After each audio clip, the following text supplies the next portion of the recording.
Alors, pour cette partie, je vais vous rappeler la partie tableau, relation entre tableau et pointeur. Alors un tableau, c'est quoi? Alors, un tableau, ce n'est qu'un pointeur. Un pointeur sur le premier élément, sur la première case en fait, sur la première case, d'un ensemble de cases, d'un ensemble de cases consécutives, ça veut dire l'une après l'autre. Consécutives. Alors, ça veut dire l'une après l'autre. Ça veut dire quoi? Ça veut dire, imaginons qu'on a la première case dont l'adresse est FF8000, par exemple, FF8000. Alors, la valeur, c'est 5, c'est 12 par exemple. La deuxième case, puis que c'est consécutif, ça veut dire l'un après l'autre. L'autre doit être impérativement, je vais dire 1. Je vais dire 1. Donc, 8000, 8001. 8001. Donc, dans la valeur égale à 6, par exemple, troisième, c'est FF8002. Et dans la valeur, c'est 8. Je ne peux pas avoir, alors 2 ici, je ne peux pas avoir le quatrième case qui est égal à FF8010. Non, impérativement, je dois avoir FF8003. Pourquoi? Parce que le tableau, c'est un ensemble de cases consécutives l'une après l'autre. Et le pointeur, il pointe sur quoi? Il pointe sur le premier élément. Une fois qu'il pointe sur le premier élément, il pourra automatiquement déduire les autres éléments. C'est les adresses plus 1. Donc l'adresse plus 1 de celui-là, c'est celui-là. L'adresse plus 1 de celui-là, c'est celui-là. Donc le tableau, c'est cet ensemble de cases dont l'adresse est l'une après l'autre. Alors maintenant comment ça marche concrètement? Alors il faut savoir quelques équivalences. Alors imaginons qu'on a déclaré un pointeur. Alors int étoile. Alors pour pouvoir allouer dynamiquement de la mémoire, il faut 3 étapes. Il faut 3 étapes. Première des choses, il faut initialiser le pointeur à nul. Deuxième des choses, il faut allouer de la mémoire, allouer de l'espace mémoire pour le pointeur. Alors, comment on va allouer? Combien de cases? Ça dépend de l'utilisateur. Donc, on va demander à l'utilisateur de donner sa taille. Donc, combien de cases? Donc, on va le lire. On va le mettre dans un adresse de n. Donc, on doit déclarer ici un int n. On doit le lire. Et maintenant, je dois allouer de la mémoire pour n entier. N est entier puisque je vais stocker des entiers. Alors, comment je vais faire? Alors, ici, c'est la même chose en fait. Alors, comment je vais faire? Je vais allouer de la mémoire via l'instruction malloc. Donc, malloc, alors je vais dire t égale, alors int étoile, malloc n fois size of int. Ça veut dire quoi malloc étoile int size of? Alors, malloc, ça veut dire allouer de la mémoire. Combien je vais allouer? Je vais allouer int quoi? Je vais plutôt allouer n cases. N cases de quoi? Est-ce que n cases de int, n cases de float, n cases de char? Non, n cases de int. Donc, size of int. En fait, size of the int, ça permet de récupérer la taille mémoire d'un int. Donc, int fois la taille mémoire d'un int. Et je vais convertir le tout à un int étoile. Ici, c'est facultatif, ça dépend du compilateur. Vous pouvez le faire carrément comme ça, c'est correct. Mais aussi, c'est correct, ça permet de convertir le type de retour de la méthode malloc vers un int étoile. Alors, donc, on vient d'allouer de la mémoire. Donc, première des choses, il faut déclarer le pointeur et l'initialiser avec nul. Il faut par la suite demander la taille. Et en fin de compte, allouer de la mémoire via l'instruction malloc. Maintenant, on pourra travailler avec le tableau comme on avait déjà l'habitude. Mais il faut savoir des petites équivalences. Alors, le T, c'est l'adresse. Il est équivalent à quoi? Il est équivalent à adresse T de 0, parce que c'est la première case, parce qu'on a dit que le pointeur est pointe sur la première case. Alors, par contre, T plus 1, ça veut dire la deuxième case, c'est l'adresse du T de 1. Donc, d'une façon générale, T plus I, c'est l'équivalent de quoi? C'est l'équivalent de l'adresse T de crochet I. Alors, par contre, pour accéder à la valeur, on doit faire étoile T, comme on avait déjà vu. Donc, il est équivalent à quoi? À T de 0. De la même manière, alors, étoile T plus I, il est équivalent à T de I. c'est la valeur. Alors, étoile T plus I, c'est la valeur de la ième case, c'est vraiment T de I. À non pas confondre, s'il vous plaît. Ne pas bénir, s'il vous plaît. Le étoile T plus I, c'est pas la même chose que, elle est différente de étoile T plus I. Pourquoi? Pourquoi? Parce que étoile T, ça va donner la valeur de la case numéro 0. Par exemple, ici, il va vous donner. Alors, ici, imaginons qu'on fait étoile T plus 2 avec c'est quoi le résultat? Avec, par rapport à quoi? Avec étoile T plus 2, par exemple. Juste pour voir que c'est pas la même chose. Alors, étoile T plus 2, ça va donner quoi? Étoile T plus 2. Alors, T 0, T de 2, ça va donner 8. Donc, T plus 2, c'est ça, c'est l'adresse plus 2, et le étoile pour accéder à la valeur, donc c'est ça, vaut 8. Alors, par contre, ce monsieur-là, le étoile T vaut combien? Alors, le étoile T, c'est la valeur de la case 0, c'est 12, plus 2, ça va donner 14.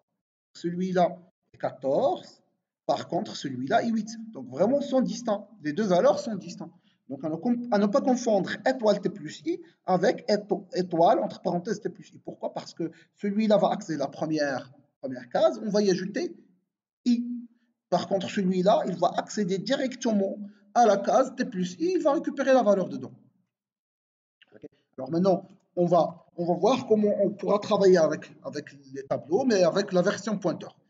Alors, donc, je vais faire un boucle for.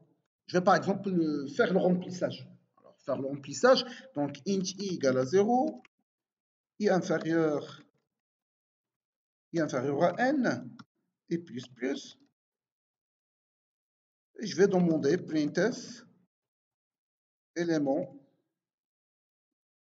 pourcentage d espace, alors virgule.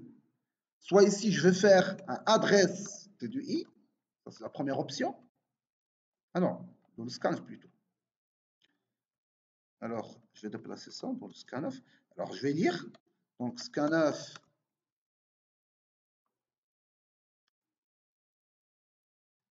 Alors, scanf. Alors, pourcentage d, virgule, adresse de i. Ou bien la même chose, c'est la même chose que quoi? C'est la même chose que si on fait comme ça. Pourcentage d, mais plutôt t plus i. Parce que c'est vraiment équivalent. Soit on fait cette ligne-là ou bien cette ligne-là, les deux sont équivalents. Alors, je vais commenter par exemple cette ligne-là, je vais la commenter. Alors, pour pouvoir afficher, c'est la même chose, je vais faire une boucle for. Alors, élément pourcentage D et pourcentage D, je vais faire un anti/n. Et s'il n'y a pas de scanf, alors, je peux faire soit comme ça, première instruction, donc étoile T plus I pour pouvoir afficher la valeur, ou bien c'est la même chose que la démarche classique. Ça veut dire quoi? Ça veut dire T crochet I. C'est la même chose. Soit vous faites la première, soit vous faites la deuxième, c'est la même chose. Donc, je vais commenter celle-là. Alors, donc ça permet, ça c'est facile, ça permet simplement d'allouer de la mémoire, d'initialiser le pointeur par nul, allouer de la mémoire, et en fin de compte, saisir les valeurs et afficher les valeurs. Donc ça, c'est classique. Alors, je vais tester dans un premier temps pour pouvoir faire. Alors, qu'est-ce qu'il a? C'est quoi? Ça a été quoi l'erreur? Alors, il dit que i est undeclared. Oui, effectivement, on doit déclarer un int i. Je dois y discuter. Alors, ah oui, ça c'est un syntaxe de Java et non pas un syntaxe de C. Alors, ah oui, aussi c'est un syntaxe Java.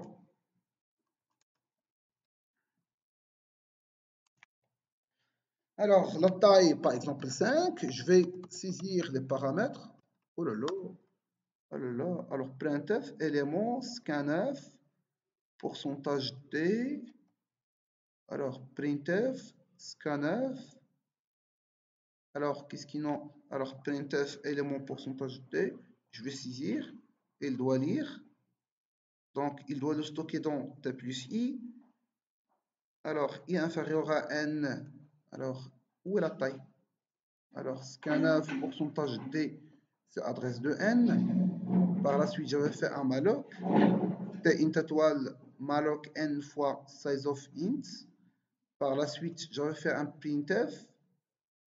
L'élément, un scanf pourcentage t, t plus i.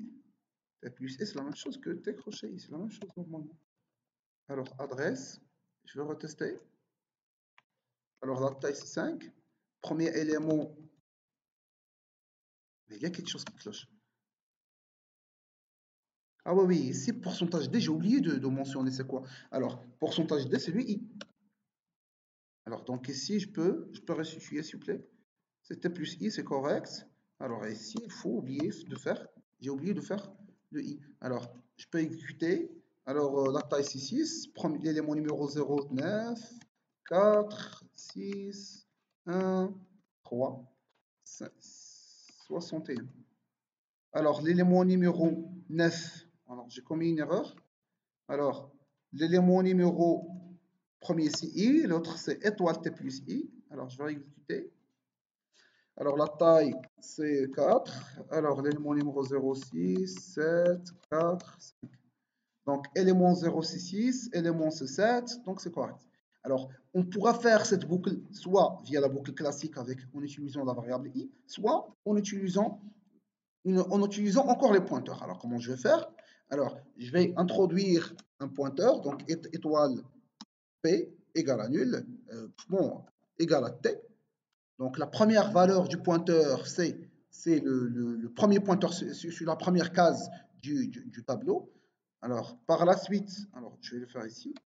Par la suite, je vais faire une boucle for qui commence de P. Alors, je peux carrément l'initialiser par nul, il n'y a pas de problème. Alors, je vais initialiser le pointeur par la première case, à savoir T.